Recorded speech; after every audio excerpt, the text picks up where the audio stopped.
Mom, good day. So, the topic that was given to me is all about the lesson plans. What are the parts of the learner centered lesson plan? And what is the detailed lesson plan? First, we need to define the definition of the lesson plan.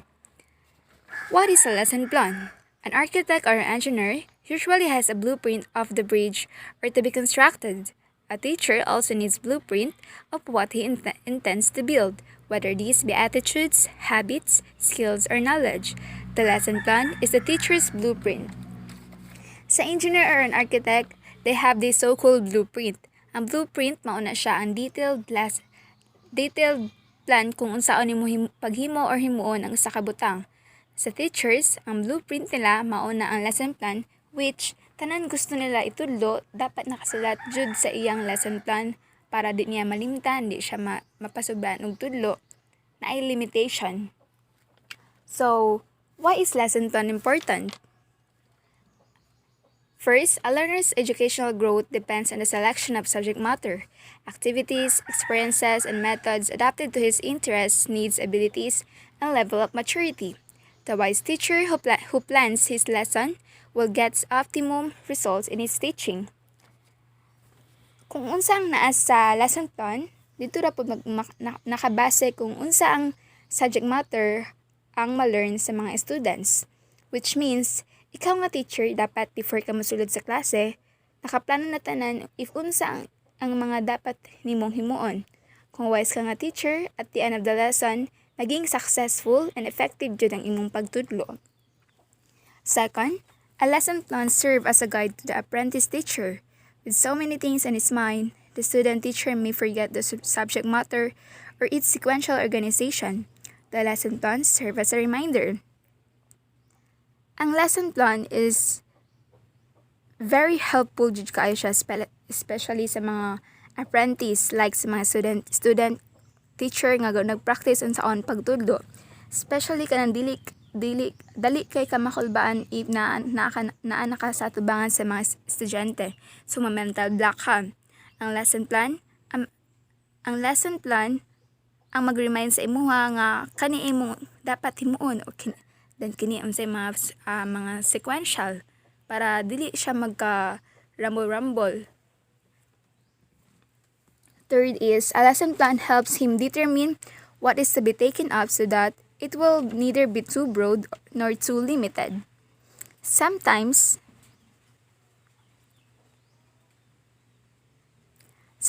ang ubang teacher dili na sila ating himo og lesson plan, which is there are many times nga malayo ng ilang explanation sa subject matter tas broad na kaayo. So ang mga student maglisod din siya sabot kay laglum na hayang ginagamit ng mga words. Ang lesson plan na ay outline of the SMART lesson plan, which is the lesson objectives should be specific, measurable, achievable, relevant, and time-bound. Lastly, a lesson plan helps the teacher to be systematic and orderly. Sa tabang sa lesson plan, ma-arrange nato or ma-organize if unsa ang dapat mag-una hantod sa pinakaulahip para dili siya samok, tas dili ma-curious ang mga estudyante. Mas dali nila masabtan kay pasunod siya na-arrange siya nimo. Okay, let's proceed to the parts of the learner-centered lesson plan. The student-centered learning implies significantly changed roles for students and teachers. Learning-centered lesson planning moves the focus away from the teachers toward the students, emphasis on students' perception of a positive learning environment and interpersonal relationship with the teacher. So, ang parts of the learner-centered lesson plan are the learner's objectives, pre-assessment, participatory or active learning demonstration, post-assessment, and summary integration. Let's proceed to the detailed lesson plan. So, a detailed lesson plan is anticipatory teaching. When we say anticipatory, it is what is to be expected. So, what is to be it puts down in writing the classroom activities that may occur. The teachers write down all the questions he is going to ask under the column teacher. and the expected answer from the learners under the column learners activity. In planning the detailed lesson plan, the teacher tries to visualize how students will react, what difficulties they are likely to encounter, and how they may be guided to achieve desired result. The parts of the detailed lesson plan are first the learning objectives. Learning objectives is list what students will be able to do after completing the lessons. So sa learning objectives, ito makita ang imong mga goal or what is to be expected that be na dapat ma-reach, hitabo siya at the end of the lesson. Second is the subject matter. So, subject matter is naa didto ang specific nga imong itudlo or the topic nga dapat didto ra jud ka, dili ka mulayo sa nga topic, dapat didto ra ka naka-focus.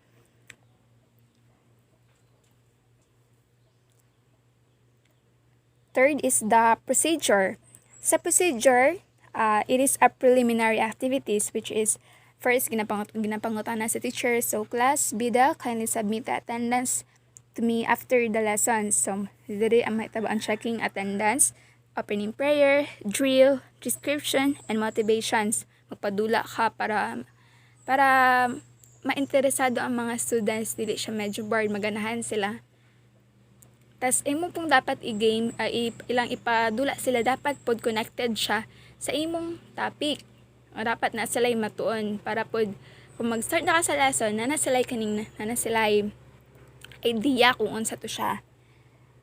Ang ikapat is the assessment method or the evaluation. So the assessment evaluation, mo na siya ang nag-target siya sa mga objectives. So kung unsa ang dapat imong sa evaluation, dapat naka-connect siya sa imong objectives. Like, it measures whether your students learn to a lesson's information and met your lesson objectives. So, example is the quizzes, hands-on activities, writing assignments, and group presentations. Last is the assignments. Sa assignments, it encourages teachers to take notes on how to improve a lesson after it has been completed. For the subjectives po, dapat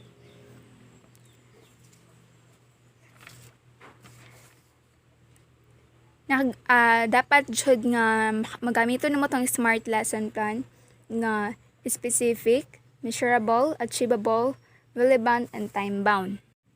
First, it should be specific. It answers the question, what is to be done?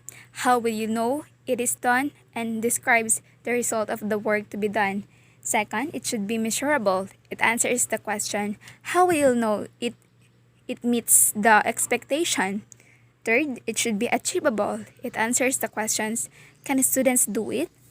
Fourth, it should be relevant. It answers the question, should it be done and why? Lastly, the lesson objective should have time bound. It answers the questions, when will it be done? So, masindot jud kung imuha tong sundon tong outline sa smarts para kay mao yun to siya ang standard.